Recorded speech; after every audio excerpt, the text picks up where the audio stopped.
Hello out there, this is Cammy White, and you're listening to Rushdown Radio. You know, it's been a while since I've played a game that I think does so many great things and does them well, while at the same time stumbling hard in some other areas, and makes me wonder if I can recommend this to people. But I think as we talk this out, as we go through this review, I'll come to a conclusion on whether or not I think you should be playing Monarch. So hey, it's me, Anthony, and we're going to be talking about Monarch today.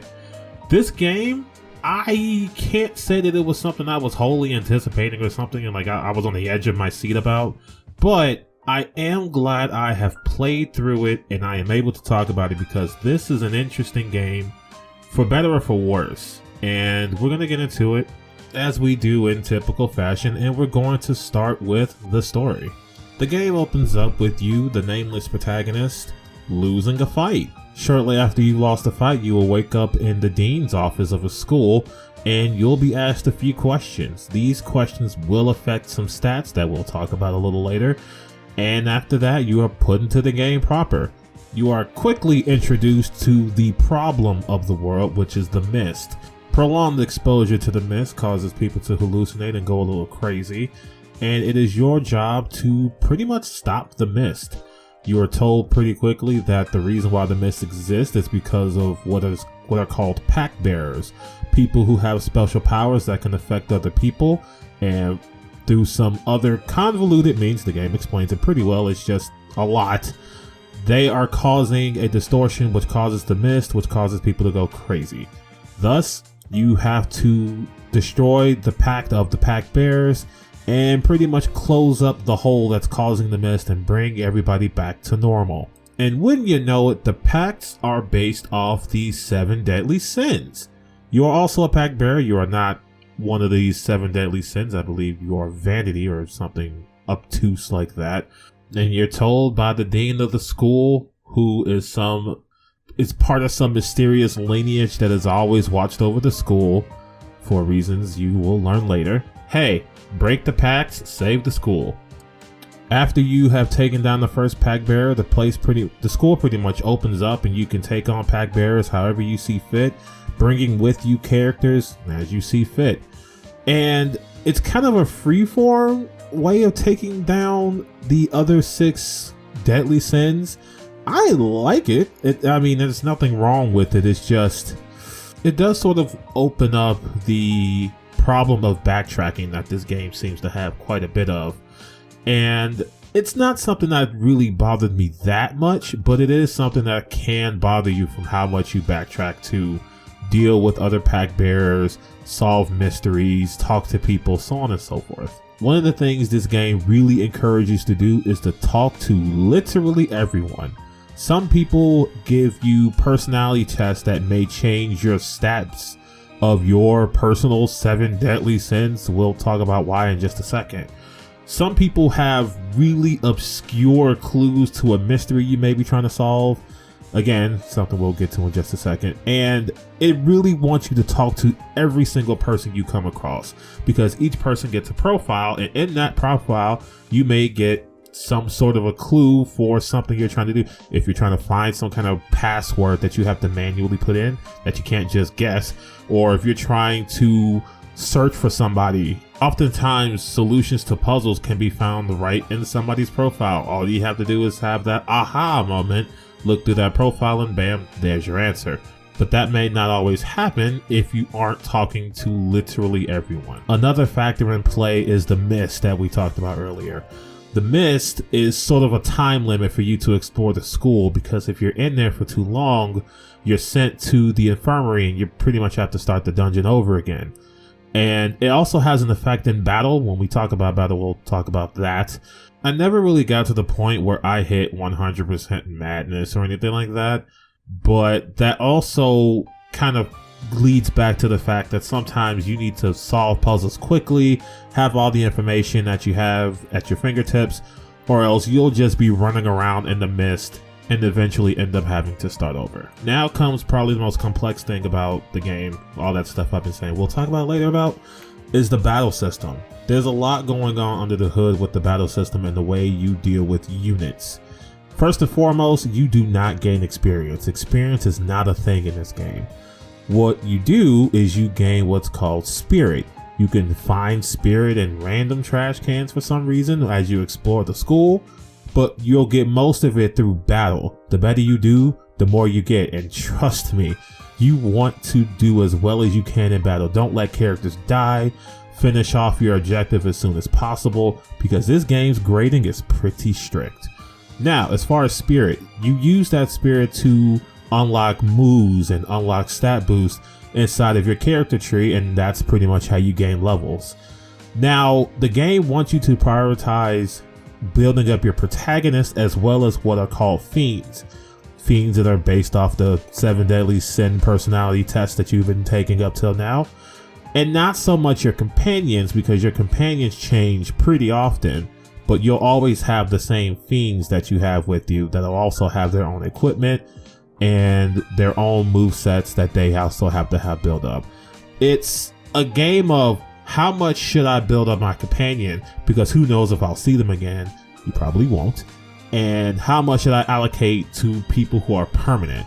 The answer sounds like it should be I should just give it to my characters that are always going to be here, but then you'll run the risk of your companion dying, because sometimes this game can get very, very difficult.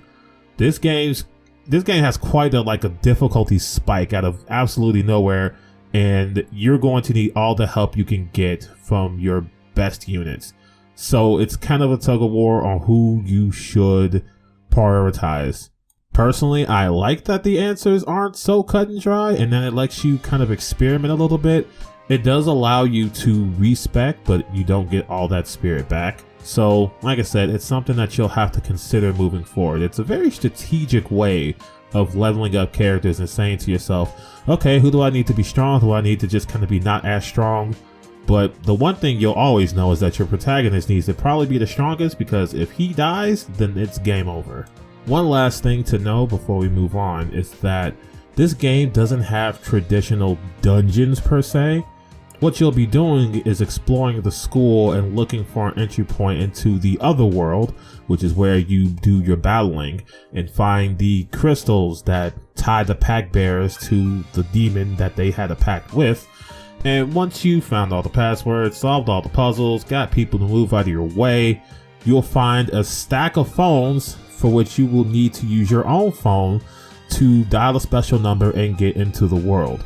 Along the way, your demon companion, Vanitas, he will let you know that you can dial numbers at random to go into the overworld so you can grind. On the one hand, you will need to grind, so please look at the phone numbers that are given to you so that you can go in the overworld and grind to your heart's content, but please do not put in random numbers. I put in my personal phone number to it, and I was killed so often in that number. Please, unless you are completely prepared to fight, do not put in random numbers. Don't let this game think that you can just do that and it's gonna be okay. Alright? Alright. Now let's talk about the music, because this is gonna be probably the briefest part. I really cannot remember a single track from this game. None of that music really stuck with me. The boss music was probably the one thing that I was kind of bopping my head to. Otherwise, it sure was music. Now, as far as voice acting, I played this entire thing in English because, I mean, I can't play every single JRPG in Japanese, and I'm glad I did. The English voice acting in this game, save for one character, is actually pretty great. And that one character is a little girl, and maybe I just don't like hearing children that are really high-pitched and shrill. Otherwise, the voice cast here, pretty solid. I liked it. As far as visuals, this game looks exactly like any game that's supposed to run on a PlayStation 4 and a Switch should. It doesn't have the strongest visual style and it doesn't have the highest graphical fidelity, but it's passable. Environments look fine. It's nothing too flashy or anything like that. I will say though that the character portraits that you see drawn are pretty good. Some of them are a little stronger than others, but on the whole, they look pretty good. Unfortunately, I also have to talk about the fact that this ran pretty poorly. To be fair, I ran this on a base PlayStation 4, And I've seen a report or two that says that it plays pretty well on the PlayStation 4 Pro. Of course, it runs perfectly on the PlayStation 5.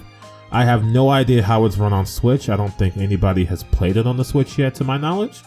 But on the base PS4, it chugs at just random points. It handles battle pretty well. I didn't really notice any frame drops, but as I was going through the school, like if I go through like a tight hallway or something, it just chugged and chopped up pretty bad. It's not something that happens so terribly that it made me not enjoy the game, but it is something to be aware of. Monarch is definitely an interesting game. I do recommend it if you're wondering, because I do love its strategy kind of chess gameplay it's got going on, and I like how it kind of forces you to wonder whether or not it's worth it to buff this character, knowing that you can't buff that character unless you go through some pretty intense grinding, because spirits, the game's a little stingy with them unless you are really good at this game. The story itself is fine. I think it's held on the back of some pretty great character moments and some pretty good character writing. So if it wasn't for that, I think this story would just kind of be bland and blah. I think at first glance, it kind of just looks like any other JRPG that's a little edgy, but I think that it's very much worth the playthrough for anybody who's just kind of looking for an experience that makes you feel smarter as you go through it, because there are going to be a lot of times where you just have to get that aha moment if you want to move forward, or in battle where you just kind of feel like you're this strategical mastermind moving your pieces around the board to optimize getting to the objective and beating the opponent. This is a game that you really shouldn't judge by just looking at it, because I think under the hood there's a lot going on and a lot of good is coming from it. It's just the presentation isn't exactly going to sell everyone, especially if you are somebody with a base PS4 like myself. I think this is best played on the PlayStation 5 or PS4 Pro, because otherwise you are going to have to really suck up the fact that it's going to chug. I think this game is very much worth picking up, very much worth your time. And if you do play it, let me know what you think of it. As for me, that's all I got for you, and I'll see you later. You win. Don't forget to subscribe!